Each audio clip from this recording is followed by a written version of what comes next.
Assalamualaikum warahmatullahi wabarakatuh. Waalaikumsalam warahmatullahi wabarakatuh.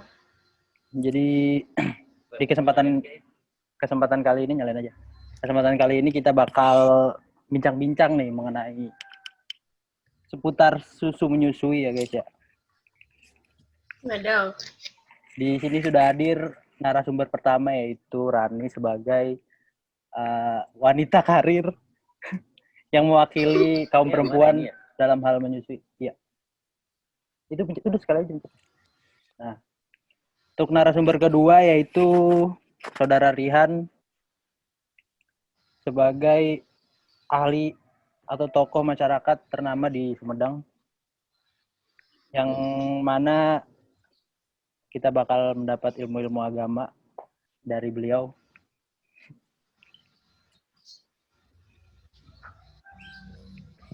Langsung aja ke topik pembahasan. Oh tuh sebelum itu kita basa-basi dulu nih.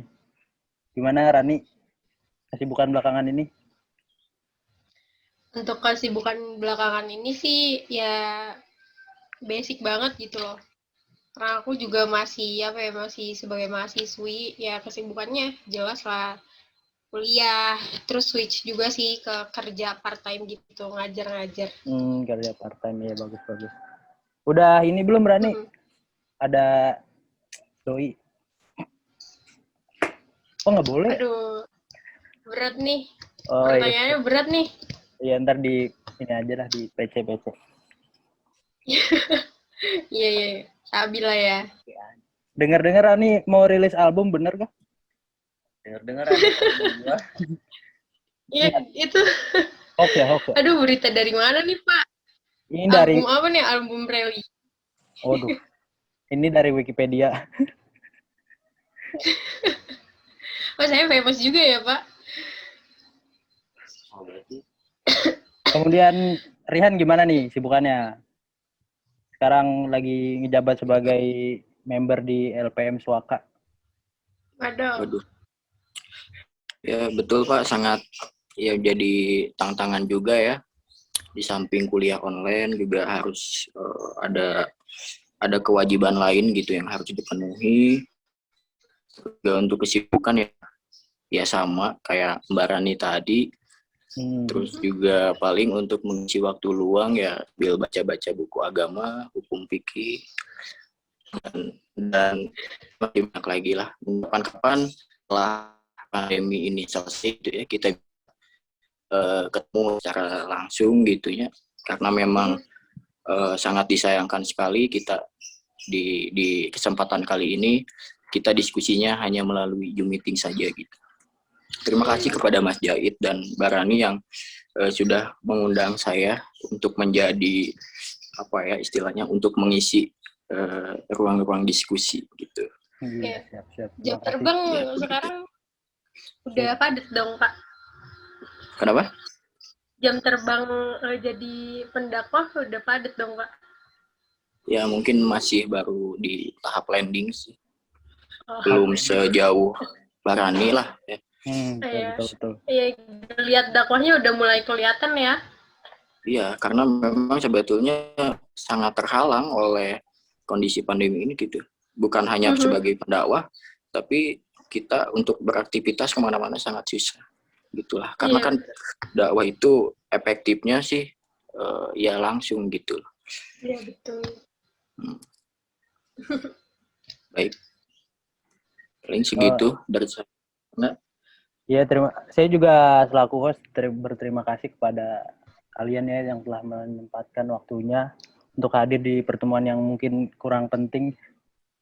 Dan saya juga ingin mohon maaf ya, saya pakai kaos biasa soalnya saya habis ini nanam sawah, nanam padi. Gimana sawahnya? Sangat produktif sekali. Udah panen belum Pak? Belum. Masih bisa kali ya dikirim ke alamat saya hasil panennya. Iya, nanti saya kirimin sama sekalian keluarga besar datang yang sana ya. Oh enggak. Iya, siap. Pak Jahid, gimana kesehatan, kondisi keluarga, bagaimana di sana? Alhamdulillah baik semua, sehat walafiat. Tapi sangat disayangkan nih sekarang pandemi belum berakhir, jadi kita masih bertemu melalui virtual ini yang kelihatannya muka doang. Padahal kalau dipikir-pikir pasti banyak manfaatnya kalau kita ketemu langsung tatap muka. Iya, Betul, Pak. betul. Betul. Diskusi ya, Pak. Balik lagi ke topik, yaitu susu menyusui ya. Mohon maaf ini karena temanya memang sepertinya ambigu ya di kuping kita sebagai masyarakat umum yang bukan ahli susu menyusui ya. Mungkin Rani mungkin ahli, saya pun nggak tahu ya kan. Jadi langsung aja ya pandangan ini pertanyaan buat Rani ya Pak. Menurut Rani sih menyusui itu gimana sih? Atau menyusui itu apa sih? Kalau menurut aku pribadi ya, menyusui itu kan sebuah apa ya? Sebuah kegiatan yang dilakukan seorang ibu kepada anaknya. Nah, itu tuh biasanya berlangsung 2 tahun gitu loh terhadap anak bayi. Umumnya sih definisi menyusui seperti itu gitu. Mungkin kalau ada definisi lain menyangkut menyusui atau konteksnya lebih luas, ya bisa jadi. Tapi yang saya pahami, menyusui dalam konteks talk show kali ini yaitu menyusui bayi. Dengan memberi susu alami, air susu ibu pada anaknya selama 2 tahun biasanya. Oh, jadi air susu ibu itu keluar setelah si ibu itu melahirkan ya? Umumnya seperti itu, tapi ada beberapa kasus juga perempuan yang dia belum hamil, belum apa-apa, tapi udah bisa ngeluarin air susu. Biasanya itu terjadi gara-gara adanya hormon apa gitu. Makanya dia keluar air susu. Pandangan menyusui menurut Islam itu gimana sih? Baik, terima kasih pada Pak Jahid. Ya, untuk menyusui setahu saya dalam Al-Quran bukan menurut saya, tapi dalam Al-Quran itu memang sudah dijelaskan gitu ya. Dijelaskan dalam surat Al-Baqarah ayat 233. Kenapa tadi Rani bilang kan 2 tahun gitu. Ternyata memang sudah ditulis sedemikian jelas oleh Al-Quran sudah berapa ratus tahun gitu ya. Jadi sudah ada jawabannya gitu. Mohon maaf bila suaranya kurang jelas, ada tetangga mungkin lagi panasin motor. Ya nggak apa-apa. Ini juga banyak ayam. Ya. Jadi sebagai orang tua, ayah istilahnya itu kan menafkahi gitu ya. Nah, ibu itu tugasnya untuk menyusui gitu. Jadi tapi sebetulnya kan nanti bisa dihubungkan lagi dengan hukum-hukum yang lain. Kalau ternyata misalkan nanti keluar air susunya itu tidak keluar, apakah bagaimana nanti bisa dijelaskan lagi sama yang lebih ahli lagi. Tapi setahu saya boleh gitu, boleh menggunakan air susu ibu yang lain gitu. Jadi tugas ibu itu intinya itu dalam Al-Quran sudah dijelaskan tugasnya untuk menyusui selama 2 tahun gitu. Gitu Pak Jahid. Oh iya siap, terima kasih. Jadi tadi itu yang menyusui udah dijelaskan dalam Al-Quran ya. Begitupun tugas seorang imam keluarga yaitu menafkahi. Kemudian kalau tugas ibu merawat anak, yang di dalam merawat anak itu pun juga ada menyusui pun masuk ke dalam kategori merawat anak ya, begitu ya Bung Rian? Betul. Iya betul sekali. Terus ada pertanyaan, boleh nggak sih susu formula itu diberikan sebagai tambahan? Pada Rani mungkin bisa menjawab. Untuk susu formula diberikan sebagai tambahan. Kalau menurut dari La Leche League International, jadi si pemberian air susu ibu dan susu formula ini lebih baik dilakukan secara terpisah. Kenapa? karena kan emang formulanya berbeda gitu loh. Tapi tetap bergantian. Nah, jadi si air susu ibu ini tuh bisa campur sulfur gitu loh. Di sini maksudnya bukan diberikan bersamaan dalam satu botol gitu. Jadi bisa diberikan secara bergantian gitu. Terus berikanlah si susu formula ini di waktu yang berbeda dengan ASI. Misalnya si susu formula di pagi hari dan siangnya pada jadwal menyusui buah hati. Karena kan kenapa kita bergantian, ada beberapa ibu yang istilahnya dia harus bekerja di pagi hari, terus dia available buat menyusui di malam hari. Mungkin dari situ kita tuh bergantian, asal jangan dicampur aja gitu. Oh, jadi itu pemberian ASI eksklusif dari ibu dan formula itu boleh, tapi tidak berbarengan ya, begitu ya? Iya, gitu. Nggak dioplos lah. Nggak dioplos. Emang kebanyakan oplos-oplos itu nggak baik. Kecuali jamu baik ya. Betul, Pak. Anda sebenarnya berpengalaman ya, Pak? Apa dalam hal oplos-mengoplos? Mungkin bisa ditanyakan ke Bung Rihan kalau soal oplos-mengoplos ya. Mengoplos. Selain untuk bayi, ada nggak sih manfaat menyusui bagi sang ibu? Manfaat bagi sang ibu nih kan tadi kan kita sudah banyak tahu lah manfaat menyusui untuk anak. Nah, untuk si ibu ini manfaatnya kira-kira ada nggak sih? Apakah selain untuk bayi, ada nggak sih manfaat menyusui bagi seorang ibu? Jelas ada dong. Nah, tak hanya untuk bayi, menyusui juga sebenarnya bermanfaat untuk sang ibu. Kenapa? Karena salah satu manfaat yang bisa dirasakan bagi si pemberi ASINya itu terjaganya suasana hati dan mental agar tetap stabil. Hal ini disebabkan oleh adanya hormon prolaktin yang berperan dalam produksi ASI, juga memiliki fungsi dalam kesehatan mental dan penataan emosi. Karena itu, tak heran ibu yang menyusui terlihat lebih tenang dan santai. Jadi nggak mudah ke-trigger buat marah gitu loh, nggak mudah marah-marah ke suaminya. Terus mereka juga cenderung berpikiran positif dalam memandang hidup. Itu sih. Iya. Kalau tadi kan manfaat buat anak mungkin kebanyakan kawan-kawan udah pada tahu ya. Manfaat ibu tadi juga udah dijelasin. Mungkin manfaat buat bapaknya itu nggak ada. Dia mengenai tadi ya, ibunya sakit, kemudian langsung menyusui itu, apakah itu boleh? Bagaimana? Gimana? Sebetulnya sih boleh, tapi kan kalau setahu saya ya, kan ada dalam bahasa medisnya itu gelatoksemia gitu. Ketika si ibunya mengalami itu, jadi nggak boleh gitu. Jadi ada catatan lah, harus digarisbawahi. Kalau misalkan si ibu terkena HIV atau mungkin virus Ebola dan lain-lain. Kalau mungkin nanti ada penyakit di bagian payudaranya juga mengkhawatirkan bagi si anak gitu. Tapi kalau misalkan penyakit kayak flu, batuk, pilek mah itu udah biasa lah gitu. Oh, mungkin jadi ya, ketika ya lanjut. Apa? Lanjut silakan. Ya gitu. Jadi kan ketika misalkan sakit gitunya, jadi si tubuh itu secara otomatis akan membentuk antibodi terhadap penyakit yang ia alami gitu. Dan di antibodi tersebut akan masuk dalam ASI. Nah, ketika si anak menyusui, ia akan terlindungi dari penyakit itu gitu.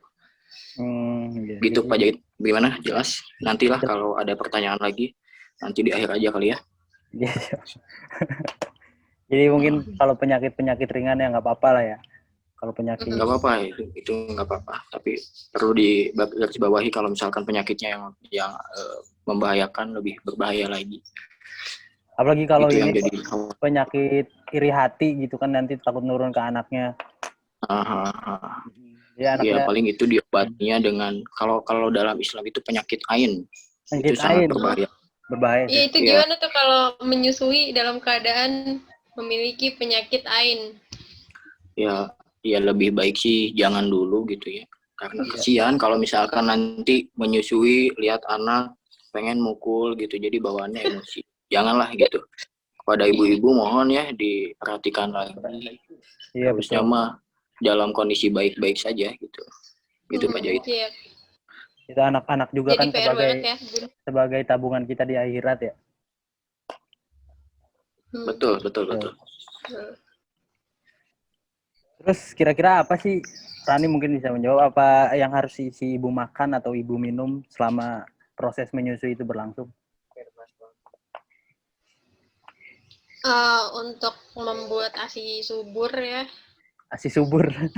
biasanya ada beberapa makanan. Ya, subur. Biasanya ada beberapa makanan yang harus si ibu konsumsi gitu. Nah, salah satunya kacang-kacangan nih. Kacang tuh kayak kan mineral nih, kayak zat besi, kalsium, zinc, terus ada juga vitamin K dan vitamin B. Kira-kira kacang-kacangan tuh kayak yang kayak gimana sih? Masih sih nggak tahu kacang-kacangan ya. Ini bapak-bapak juga tahu. Kacang tahu. Iya, kacang Ya mete. saya tahu sih. Soalnya nonton bola kan biasanya suka pakai kacang tuh, pakai kopi gitu. Iya, betul. Nah itu juga bisa masuk. Kacang tanah itu masuknya Parihan. Terus gitu. Iya, ada juga kacang koro. Nah khususnya kacang almond nih. Kacang almond tuh kudapan yang paling sehat dan juga penuh protein. Jadi Anda tuh bisa ibu-ibu tuh bisa makan kacang almond tanpa harus diproses terlebih dahulu atau digimana-gimana. Langsung aja makan. Itu bagus untuk melancarkan ASI. ASInya insya Allah deras, subur. Gak akan kekurangan lah atau kekeringan. Deras, siap. Kemudian saya juga ada baca artikel dari Halodoc, ukuran payudara itu tidak menentukan volume ASI. Jadi volume ASI itu juga dipengaruhi oleh ukuran payudara. Tidak dipengaruhi maksud saya. Kemudian kapasitas produksi ASI yang ibu hasilkan tidak ditentukan oleh ukuran payudara. Jadi bagi ibu-ibu yang memiliki payudara kecil atau besar ya. Ini saya ilmiah ya, nggak ngawur. Ada artikelnya. Tidak usah insecure atau apa gimana, karena volume ASI pun tidak dipengaruhi oleh ukuran payudara itu sendiri. Kemudian ada ukuran payudara dapat mencerminkan kapasitas penyimpanan ASI. Jadi ibu dengan payudara yang besar, bukan ibu Rani, maksudnya ibu-ibu dengan payudara yang besar tidak perlu menyusui bayinya sesering apapun dengan payudara kecil. Ini dikarenakan ibu dengan payudara besar bisa menyimpan ASI lebih banyak, sedangkan ibu dengan payudara kecil memiliki kapasitas yang kecil. Sehingga butuh lebih sering menyusui bayi supaya produksi ASI-nya lebih kencang. Gitu. Jadi mungkin Ibu Rani mungkin bisa membagikan info tadi kepada grup-grup ibu-ibu ya. Agar tidak... Iya, biar ibu-ibu gak insecure. Iya, betul. Sama yang punya flat chest. Flat.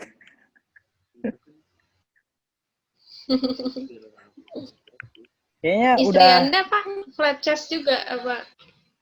Wow. Bagaimana? Istrinya saya Pak belum punya istri, saya mahasiswa ya, sekelas dengan Anda kebetulan. Iya. Saya kira Anda sudah punya istri, Pak. Belum tentu. Sudah ada mobil.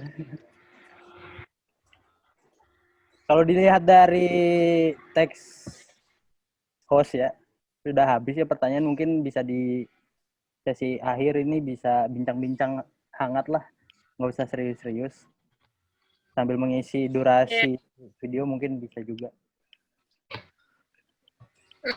Mungkin Rani. Mungkin aku pengen tekankan sih. Gimana? Ya izin nambahin dikit. Tadi kayak misalkan tadi dari segi payudara dan hukumnya gitu ya. Mungkin nanti ibu-ibu juga akan mempertanyakan gitu ya. Dan ya calon ibu lah gitu. Berapa lama sih kira-kira proses gitu menyusui itu? Nah, menurut Ikatan Dokter Anak Indonesia ada istilahnya namanya inisiasi menyusui dini gitu. Jadi kita singkat aja IMD. biasanya IMD itu masa-masa IMD menyusui itu berkisaran 15 menit gitu. Nanti setelah itu bisa nyampe ke 2 jam atau mungkin lebih. Gitu. Oh, 2 jam. Lama juga. Nanti giliran bapaknya Ya, nggak terus dapet. juga biasanya kan 8 nyampe 12 kali itu dalam sehari menyusui itu. Kalau normalnya gitu. Gitu. Mungkin Rani punya teman atau relasi yang sudah menikah gitu, ada gak? Apa? Punya teman atau relasi yang udah menikah dan punya anak gitu? Oh, kalau temennya udah menikah dan menyusui, ada sih, ada banyak. Ini mohon maaf ya, Cuman ada untuk rada kayak tahu. out of topic, cuman penasaran pribadi sih, cuma pandangan Rani mengenai pernikahan dini gitu kan, tidak lepas dari menyusui juga, gimana? Oh iya sih, untuk pernikahan dini mungkin untuk beberapa orang yang udah mentally, economically, financially, terus apalagi ya sexually mereka udah siap, nggak apa-apa gitu. Cuman untuk aku pribadi, pernikahan dini ini agak riskan ya. Kenapa agak riskan? Karena beberapa latar belakang orang nikahan tuh kadang ya aku lihat ya, aku juga tinggal di sebuah desa yang masih istilahnya patriarkis, terus belum terlalu apa ya, well educate terhadap edukasi pernikahan gitu. Beberapa perempuan dipaksa untuk nikah karena orang tuanya udah bisa membiayai mereka gitu, karena dengan harapan mereka dinikahin, oh mereka udah bebas nih ngebiayain anak perempuannya, padahal anak perempuannya bisa jadi dia belum siap akhirnya karena mungkin secara emosional mereka belum siap. Yang terjadi adalah apa sih, adanya chaos di dalam si pernikahan tersebut yang kadang tidak jarang loh berujung pada perceraian. Ya, let's say sekarang juga masih rame-rame tuh kasus-kasus perceraian yang melibatkan seorang selebgram ya. Selebgram panutan hijrah kita semua. Panutan hijrah. Yang aku rasa ya aku lihat dia menikah di umur 14 tahun, 17 tahun ya kalau nggak salah. Terus aku melihat dari situ udah kayak bukan menyimpulkan sih, udah oh ini begini reasonable karena mungkin dari salah satu pihak masih ada yang childish, masih ada yang kekanak-kanakan, emosional mereka belum ready, tapi mereka udah dipengaruhi bahtera rumah tangga. Emang gak banyak orang yang ingin mengedukasi gitu loh, bahwa di pernikahan itu bukan sekedar hal kayak enak-enak main sana sini pacaran terus, enggak, karena kan lebih jauh gitu loh dari hal-hal tersebut. Ya kita nggak ngomongin gimana kalau misalkan suami kita nggak ada kerjaan, kita nggak ada kerjaan, sedangkan kita udah punya bayi, kita mau beli popok dari mana, makan dari mana sih, kayak kurang melihat pernikahan in a bigger picture aja gitu. Jadi makanya pernikahan dini idenya aku masih rada riskan. Cuman kalau udah siap mah ya nggak apa-apa sih. Iya, Aku juga menghargai. bisa dibilang kalau pernikahan dini itu sangat rentan terhadap kondisi anak juga, hubungan mereka gitu kan. Gak jarang juga loh si perempuan mengalami KDRT. Iya, betul.